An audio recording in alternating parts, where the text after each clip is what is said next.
রাজ্যে অনুপ্রবেশকারী ইস্যুতে লাগাতার তৃণমূল কংগ্রেস তথা পশ্চিমবঙ্গ সরকারকে নিশানা করে বিজেপি। এমনকি রাজ্য সরকার বিএসএফকে জমি দেয়নি বলে অভিযোগ শোনা গিয়েছে বিজেপি নেতাদের মুখে। আবার পাল্টা কেন্দ্রীয় স্বরাষ্ট্র মন্ত্রকের আওতাধীন বিএসএফ এর নজর এড়িয়ে কিভাবে অনুপ্রবেশ করছে সেই প্রশ্ন তুলে অমিত শাহকে নিশানা করেছে তৃণমূল। এই সমস্ত তরজার মাঝেই পশ্চিমবঙ্গে বিজেপির সরকার হলে প্রথমে কি করা হবে সেটাই স্পষ্ট করে দিলেন কেন্দ্রীয় স্বরাষ্ট্রমন্ত্রী অমিত শাহ। বিহারের আরারিয়ার একটি সভায় বক্তব্য রাখার সময় অমিত শাহ বলেন, বাংলাতেও ভোট রয়েছে। আমার পূর্ণ ভরসা আছে যে এবার ভারতীয় জনতা পার্টির সরকার হতে চলেছে। ভারতীয় জনতা পার্টির সরকারের প্রথম এজেন্ডা হবে সীমান্তে কাঁটাতারের কাজ শেষ করা ও একজন অনুপ্রবেশকারীকে ধরে দেশের বাইরে বের করা। কি বলছেন অমিত শাহ শোনাবো। बंगाल में भी चुनाव है। मुझे पूरा भरोसा है कि इस बार भारतीय जनता पार्टी की सरकार बनने वाली है। भारतीय जनता पार्टी की सरकार का पहला एजेंडा रहने वाला है कि सीमा पर बाढ़ का काम समाप्त करना और एक एक घुसपैठिए को चुन चुन कर देश के बाहर भेजना। और इसकी शुरुआत चूंकि यहां पर सरकार बन चुकी है, जनादेश भी इस एजेंडा को प्राप्त हो चुका है। हम तो इसी मुद्दे पर चुनाव लड़े थे। हमारी विपक्ष की पार्टियों ने ये मुद्दे का विरोध किया था, मगर मैं तो आभारी हूं बिहार की जनता का कि अभूतपूर्व जन समर्थन हमें मिला है। बिहार के कल्याण के एजेंडा के साथ साथ वो मैंडेट में घुसपैठियों को निकालना भी शामिल है। শুনলেন তো অমিত শাহর বক্তব্য। এর আগে রাজ্যে বিরোধী দলনেতা শুভেন্দু অধিকারীকেও সীমান্তে কাঁটাতার দেওয়া তথা সীমান্ত সুরক্ষা ইস্যুতে তৃণমূল সুপ্রিমো তথা রাজ্যের মুখ্যমন্ত্রী মমতা ব্যানার্জি ও তার সহযোগীদের নিশানা করতে শোনা গিয়েছে। শুনুন এর আগে কি বলেছিলেন শুভেন্দু অধিকারী। মন্ত্রী আগের রাজনাথ সিং জি বর্তমানে অমিত শাহজির বিশেষ উদ্যোগে প্রায় অধিকাংশ জায়গায়, অধিকাংশ নয় 100% বাংলাদেশ সন্নিহিত সীমান্তগুলি ত্রিপুরা, মেঘালয় এবং আসামে ফেন্সিং বা কাঁটাতারের বেড়া বা সীমান্ত সুরক্ষা সুনিশ্চিত হলেও পশ্চিমবঙ্গে এই কাজ হয়নি। এটা বহু চর্চিত বিষয়। মাঝে মাঝেই যখন সীমান্ত সুরক্ষার প্রশ্ন আসেন, তৃণমূল নেত্রী, রাজ্যের মুখ্যমন্ত্রী, তার পার্ষদরা একযোগে কখনো লোকসভায়, কখনো বিধানসভায়, কখনো হাটে বাজারে রাস্তায় সমাবেশে বিএসএফ কে আক্রমণ করেন। যখন অবৈধ বাংলাদেশি মুসলিম অনুপ্রবেশকারী এবং রোহিঙ্গাদের প্রবেশের প্রশ্ন আসে, যখনই fake I card, fake pan card, fake Aadhaar card, fake ration card ইত্যাদি ধরা পড়ে, তখনই এসব প্রশ্ন ওঠে। যখনই ইন্দোরের সেক্স র্যাকেট থেকে শুরু করে হরিহরপাড়া, মুর্শিদাবাদে আনসারুল বাংলার 7 শেখরা গ্রেপ্তার হয় জঙ্গি মডিউল, যখন খাগড়াগড়ের ঘটনা ঘটে, তখন এইসব প্রশ্ন উঠে। আর তৃণমূলের নেত্রী থেকে, মুখ্যমন্ত্রী থেকে মুখপাত্ররা বলেন যে বিএসএফ দায়ী, অমিত শাহজি দায়ী, স্বরাষ্ট্র দপ্তর দায়ী, বিজেপি দায়ী, ভারত সরকার দায়ী।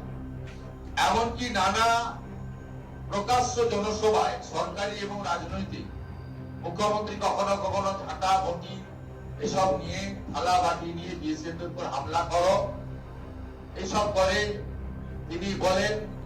এবং তার দলের মন্ত্রীরা, উদয়ন গুহ থেকে অনেকেই বিএসএফ কে সরাসরি আক্রমণ করেন। রাজ্যে অনুপ্রবেশকারী ইস্যুতে লাগাতার তৃণমূল কংগ্রেস তথা পশ্চিমবঙ্গ সরকারকে নিশানা করে বিজেপি। এমনকি রাজ্য সরকার বিএসএফ কে জমি দেয়নি বলেও অভিযোগ শোনা গিয়েছে বিজেপির নেতাদের মুখে। আবার পাল্টা কেন্দ্রীয় স্বরাষ্ট্র মন্ত্রকের আওতাধীন বিএসএফ এর নজর এড়িয়ে কিভাবে অনুপ্রবেশ ঘটছে সেই প্রশ্ন তুলে অমিত শাহকে নিশানা করেছে তৃণমূল। এই সমস্ত তরজার মাঝেই পশ্চিমবঙ্গে বিজেপির সরকার হলে প্রথমে কি করা হবে সেটাই স্পষ্ট করে দিলেন কেন্দ্রীয় স্বরাষ্ট্রমন্ত্রী অমিত শাহ। বিহারের আরারিয়ার একটি সভায় বক্তব্য রাখার সময় অমিত শাহ বলেন, বাংলাতেও ভোট রয়েছে। আমার পূর্ণ ভরসা আছে যে এবার ভারতীয় জনতা পার্টির সরকার হতে চলেছে। ভারতীয় জনতা পার্টির সরকারের প্রথম এজেন্ডা হবে সীমান্তে কাঁটাতারে কাজ শেষ করা ও একজন অনুপ্রবেশকারীকে ধরে দেশের বাইরে বের করা। কি বলেছেন অমিত শাহ, শুনবো। बंगाल में भी चुनाव है। मुझे पूरा भरोसा है कि इस बार भारतीय जनता पार्टी की सरकार बनने वाली है। भारतीय जनता पार्टी की सरकार का पहला एजेंडा रहने वाला है कि सीमा पर बाढ़ का काम समाप्त करना और एक एक घुसपैठिए को चुन चुन कर देश के बाहर भेजना।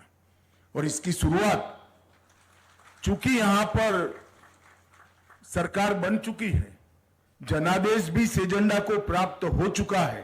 हम तो इसी मुद्दे पर चुनाव लड़े थे। हमारी विपक्ष की पार्टियों ने ये मुद्दे का विरोध किया था, मगर मैं तो आभारी हूं बिहार की जनता का कि अभूतपूर्व जन समर्थन हमें मिला है।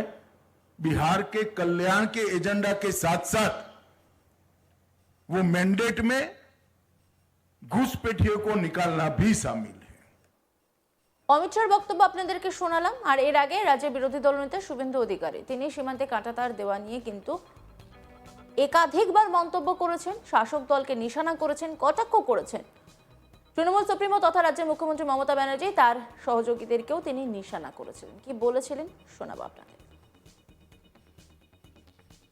মন্ত্রী আগের রাজনাথ সিং জি বর্তমানে অমিত শাহজির বিশেষ উদ্যোগে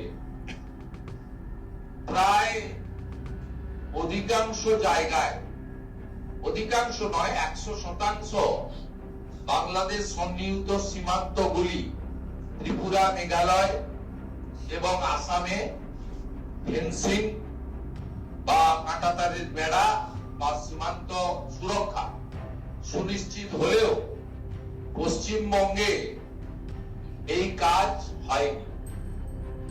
এটা বহু চর্চিত বিষয়।